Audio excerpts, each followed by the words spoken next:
Halo, selamat pagi.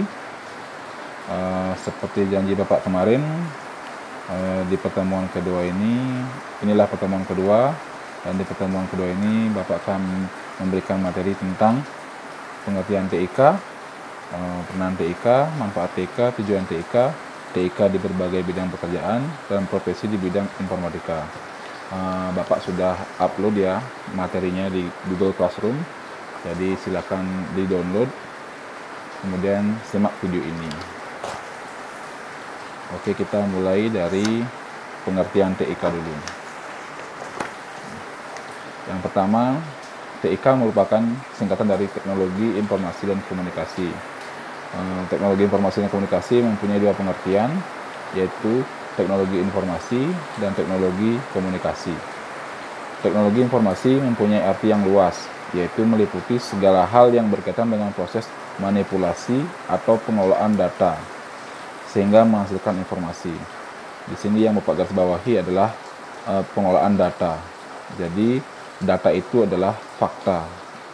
Data adalah fakta yang berupa kenyataan. Seperti itu. Kemudian teknologi komunikasi berkaitan dengan penggunaan alat bantu untuk mentransfer baik transfer data maupun informasi dari perangkat yang satu ke perangkat yang lainnya. Jadi data itu diolah dulu sehingga menghasilkan informasi. Jadi dapat disimpulkan bahwa teknologi informasi dan komunikasi adalah segala hal yang berkaitan dengan proses manipulasi atau pengelolaan dan transfer atau pemindahan informasi antar media dengan menggunakan teknologi tertentu.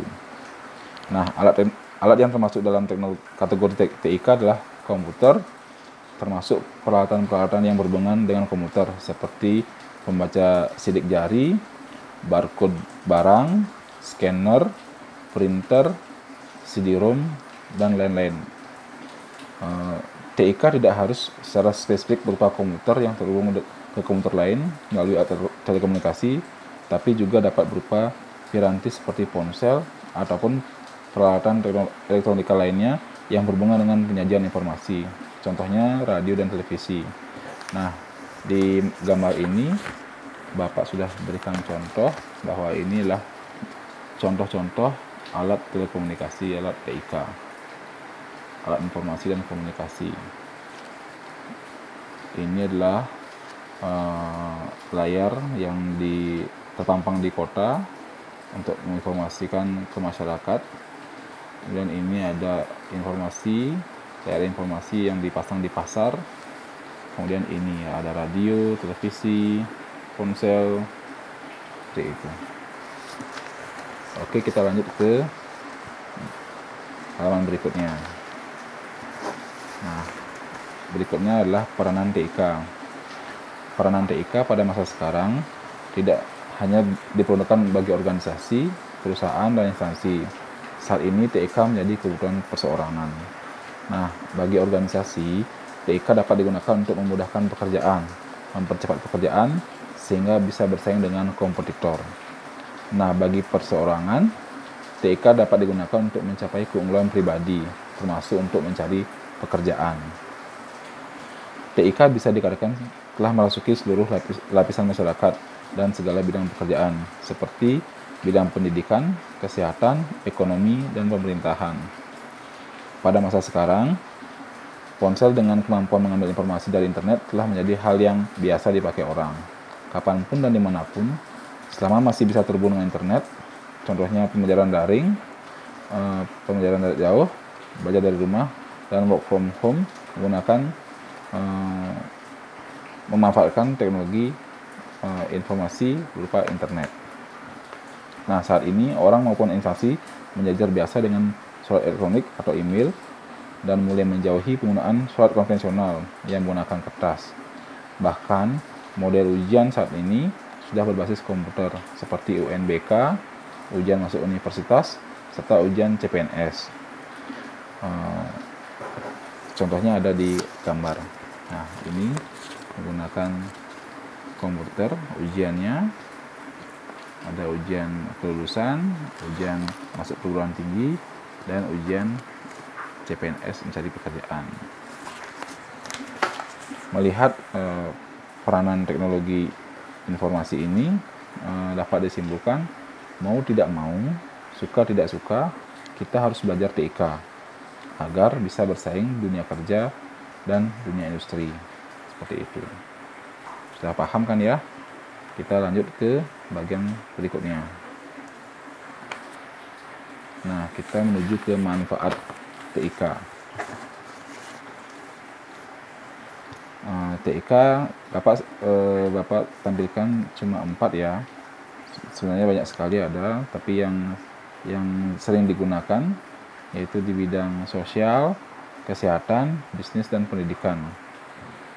Jadi di bidang sosial, TIK itu digunakan untuk bertukar pesan melalui layanan email maupun chat, kemudian digunakan untuk panggilan video, kemudian jaringan sosial. Di bidang kesehatan, TIK digunakan untuk merekam data riwayat pasien. Jadi database-nya tersimpan dengan baik, kemudian digunakan sebagai informasi dan konsultasi di bidang kesehatan, kemudian untuk mengambil keputusan. Karena rekaman data riwayat pasien itu sudah terekam dengan bagus, jadi ketika ada masalah dengan gejala-gejala yang sama, mirip, seperti itu, sehingga memudahkan dalam mengambil keputusan. Kemudian dari segi bisnis. Nah, dalam bisnis, TIK itu digunakan untuk proses akuntansi, kemudian digunakan untuk memasarkan, bagian pemasaran dengan media sosial misalkan, maupun website. Kemudian dalam penggunaan TIK itu juga digunakan untuk membuat laporan. Jadi segala macam laporan sekarang sudah terkomputerisasi, jadi lebih cepat, lebih mudah. Kemudian yang terakhir adalah mengambil keputusan. Seperti yang tadi, ketika laporannya sudah bagus, kita lebih mudah untuk mengambil keputusan bagi perusahaan itu sendiri. Kemudian dari segi pendidikan, TIK dapat digunakan untuk mencari sumber belajar. Seperti kalian saat ini belajar daring, kalian bisa mencari sumber belajar berupa buku sekolah elektronik itu banyak ada di internet. Ada buku sekolah elektronik, ada buku digital elektronik. Kalian bisa download dan pelajari di rumah. Kemudian dari segi pembuatan materi pembelajaran, ya sama seperti Bapak sekarang. Bapak membuat materi melalui buku elektronik, kemudian membuatnya di PowerPoint menggunakan komputer, laptop maupun handphone masih bisa. Kemudian membuat media pembelajaran, ya medianya banyak sekali sih, ada video, ada animasi, dan masih banyak lagi yang lainnya. Kemudian bagi sekolah, TIK itu digunakan untuk merekam data siswa, data guru, data pegawai, dan data sekolah lainnya. Jadi data sekolah itu tersimpan dengan baik dan rapi, dan jika digunakan akan lebih cepat untuk mencarinya. Kapanpun kita mencari atau menggunakan data sekolah, data siswa, guru, pegawai, dengan sistem komputerisasi, maka kita dengan cepat untuk mencari data tersebut. Kemudian terakhir, seperti biasa, untuk mengambil keputusan. Setelah data itu diolah sehingga masukkan informasi, nantinya akan dapat digunakan untuk mengambil keputusan. Seperti itu. Kemudian lanjut ke tujuan TIK. Nah, mata pelajaran TIK pada jenjang SMA mencakup penguasaan keterampilan komputer, prinsip kerja, berbagai jenis peralatan, serta memperoleh, mengolah, dan mengkomunikasikan informasi. Nah, mungkin kalian di kelas 10 dan 11 sudah belajar tentang TIK, mulai dari mengenal komputer, alat input, alat proses, dan alat output, kemudian bagaimana cara menghidupkan komputer, bagaimana mengoperasikan komputer, kemudian menggunakan beberapa aplikasi atau software seperti Microsoft Word, Excel, PowerPoint, CorelDRAW maupun Photoshop. Nah, secara umum tujuan mempelajari TIK dalam hal ini komputer, yang pertama adalah seperti tadi, mengetahui perangkat komputer itu terdiri dari apa saja. Kemudian yang kedua, mengenal istilah-istilah yang digunakan pada komputer. Kemudian yang ketiga, mengetahui keunggulan dan keterbatasan dari komputer. Yang keempat, menggunakan komputer secara optimal. Yang kelima, mengetahui bagaimana dan di mana data atau informasi itu diperoleh. Kemudian yang keenam, mengetahui bagaimana cara mengolah data menjadi informasi. Yang ketujuh, mengetahui bagaimana cara menyajikan dan mengkomunikasikan informasi. Itulah tujuan TIK secara umum. Nah, secara khusus, TIK mempelajari TIK itu tujuannya adalah menyadarkan Anda akan potensi perkembangan teknologi dan teknologi informasi dan komunikasi yang terus berubah, sehingga termotivasi untuk mengevaluasi dan mempelajari TIK sebagai dasar untuk belajar sepanjang hayat. Jadi mengingat bahwa teknologi informasi komunikasi itu terus berkembang, itu kan membuat kita termotivasi dan selalu ingin menggali informasi dan mempelajari TIK itu terus menerus seperti itu. Kemudian yang kedua, memotivasi Anda untuk bisa beradaptasi dan mengantisipasi perkembangan TIK sehingga Anda bisa melaksanakan dan menjalani aktivitas kehidupan sehari-hari secara mandiri dan lebih percaya diri. Dengan TIK yang berubah-ubah itu, selalu ada perkembangan baru, maka kita akan lebih siap untuk mengantisipasi perubahan secara global. Melalui TIK ini kita bisa mengetahui perkembangan apa saja yang ada di seluruh dunia, seperti itu. Kemudian yang ketiga, mengembangkan kompetensi Anda dalam penggunaan TIK untuk mendukung kegiatan belajar, bekerja, dan berbagai aktivitas dalam aspek kehidupan sehari-hari. Nah, seperti yang Pak jelaskan kemarin, bahwa TIK ini bisa kalian gunakan sebagai bekal untuk belajar di perguruan tinggi maupun bekerja nanti di perusahaan maupun di kehidupan sehari-hari seperti membuka usaha dan pergaulan di masyarakat, seperti itu. Selanjutnya, TIK di berbagai bidang pekerjaan. Nah, di sini terdapat beberapa pekerjaan yang menggunakan TIK. Kita bahas dari sebelah sini dulu. Nah, sekarang lagi marak-maraknya ojek online. Ojek online ini secara spesifik dia menggunakan aplikasi bawaannya Gojek yang berjalan di Android. Jadi siapapun nantinya yang ingin bekerja freelance sambilan, kalian harus mengetahui bagaimana sistem atau aplikasi Gojek itu berjalan. Kemudian yang kedua ada kasir Indomaret. Nah, ketika kalian ingin bekerja menjadi SPG maupun karyawan swasta, kalian akan sering berhadapan dengan komputer. Jadi kalian harus mampu mengoperasikan komputer sejak dini, seperti itu. Kemudian yang ketiga adalah teller bank. Syaratnya kalian harus kuliah dulu. Bagi yang kuliah, silakan kuliah, tuntut ilmunya secara serius.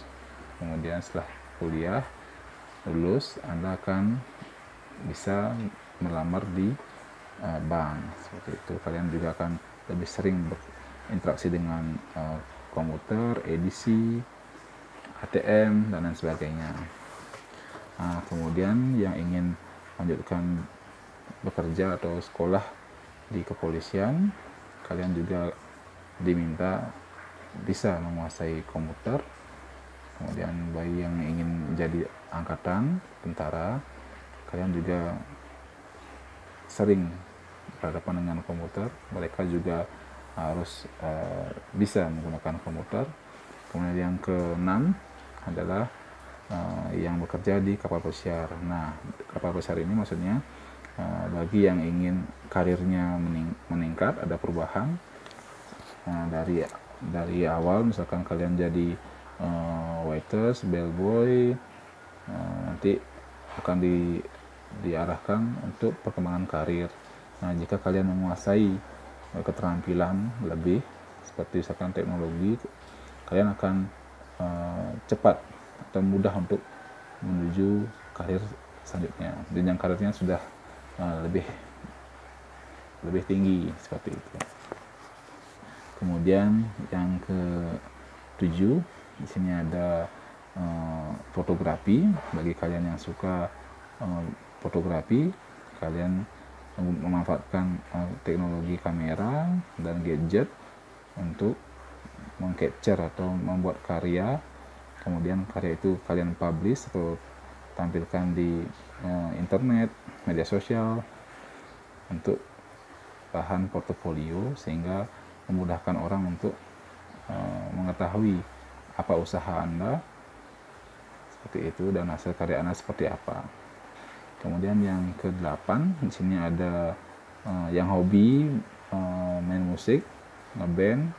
Nah, kalian bisa mengembangkan hobi kalian itu untuk membuat karya juga. Kalian bisa rekaman di rumah bersama teman-teman Anda. Nah, proses rekamannya juga menggunakan teknologi.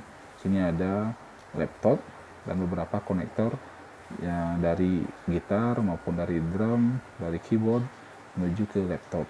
Seperti itu. Kalian harus melek juga teknologi apa yang biasa digunakan untuk proses recording atau rekaman. Nah, yang terakhir adalah bagi yang suka vlogging, membuat video-video baik tutorial maupun tips-tips. Nah, kalian bisa membeli atau menggunakan teknologi kamera DSLR ataupun kamera handphone masih bisa. Kalian harus tahu bagaimana cara editing, angle kameranya seperti apa biar bagus hasilnya, kemudian editingnya seperti apa. Nah, di sini juga kalian wajib tahu aplikasi-aplikasi yang bagus digunakan untuk proses editing. Nah, dari berbagai bidang pekerjaan ini, rata-rata semua pekerjaan menggunakan teknologi. Oke, seperti itu. Jadi seperti Bapak tadi bilang, bahwa mau tidak mau, suka tidak suka, kalian harus belajar TIK agar bisa bersaing di dunia kerja. Nah, selanjutnya ada profesi di bidang informatika atau TIK itu sendiri. Nah, pekerjaan ini adalah murni dari jurusan informatika. Nah, bagi adik-adik yang melanjutkan kuliah di informatika, ini ada sedikit gambaran bagaimana peluang usaha atau peluang karir kalian jika bekerja di perusahaan. Di sini ada 9 pekerjaan yang menjanjikan di bidang TIK. Yang pertama adalah software developer. Software developer itu adalah pengembang dari aplikasi. Syarat yang kalian miliki minimal mengetahui perangkat lunak itu, software itu seperti apa, kemudian jaringan komputer internet. Kemudian yang kedua, database administrator. Jadi database administrator ini bertugas untuk mendesain, memelihara dan memperbaiki database organisasi. Nah, syarat pengetahuannya yaitu perangkat lunak software itu, kemudian jaringan komputer juga. Dan yang ketiga ada hardware engineer. Tugasnya adalah mengkonfigurasikan hardware komputer dengan mendesain tata letak perangkat komputer untuk meningkatkan efisiensi. Ya, jadi dia teknisi hardware. Kemudian sistem analis. Ya, sistem analis ini untuk mendefinisikan, menerjemahkan kebutuhan pengguna yang ingin mengembangkan aplikasi. Dia akan memberikan masukan-masukan seperti apa nantinya aplikasi yang dia inginkan. Nah, sistem analis inilah yang akan menerjemahkan bahasa si user, si konsumen kepada si software developer. Kemudian ada yang kelima, network arsitek. Ya, arsitek jaringan. Dia harus menguasai jaringan komputer, internet, dan perangkat keras. Kemudian yang keenam ada web developer. Web developer itu adalah pengembang aplikasi berbasis website. Kemudian yang ketujuh, information security analyst, yaitu dia menganalisa keamanan dari informasi. Dia harus memiliki kemampuan di jaringan komputer. Kemudian ada IT support. IT support ini biasanya teknisi yang menguasai banyak kemampuan. Dia harus bisa perangkat lunak, perangkat keras, dan jaringan komputer. Kemudian yang terakhir adalah sistem manager. Nah, sistem manager ini adalah posisi paling tinggi. Dia bertugas sebagai perencana, koordinator, dan mengarahkan jenis teknologi apa yang bisa digunakan yang sesuai dengan aktivitas perusahaan. Seperti itu. Nah, seperti pengalaman Bapak, dulu Bapak kuliah diploma 3, sempat belajar juga tentang perangkat lunak, mulai mengembangkan software, kemudian membuat web, seperti itu, membuat analisa sistem dan hardware, teknisi perangkat keras, seperti itu. Kemudian jika kalian ingin melanjutkan ke jenjang pendidikan, kalian bisa juga kuliah di jenjang pendidikan guru maupun ekonomi, akuntansi bisa. Ekonomi dan akuntansi itu nantinya akan arahnya ke perusahaan swasta seperti bank, finance, itu target nantinya kalian, arahnya ke perusahaan-perusahaan akuntansi. Nah, ini tadi profesi di bidang informatika, yaitu TIK tersendiri. Selanjutnya di pertemuan berikutnya akan Bapak buatkan lagi materi dan video tentang peluang usaha, beberapa materi, kemampuan yang harus kalian miliki, minimal Anda pernah dengar, dan bagaimana peluang usahanya. Ini persiapan kalian jika ingin bekerja maupun melanjutkan kuliah maupun membuka usaha, seperti itu. Baik, sampai di sini dulu pertemuan kita. Sampai jumpa di pertemuan berikutnya. Terima kasih atas perhatiannya. Seperti biasa, nanti Bapak akan upload materinya dan link videonya. Pastikan kalian mendownload materi ini sebelum menonton video yang Bapak bagikan. Oke. Sampai jumpa di pertemuan berikutnya. Tetap 3M, memakai masker, menjaga jarak, dan mencuci tangan. Salam sehat untuk kita semua.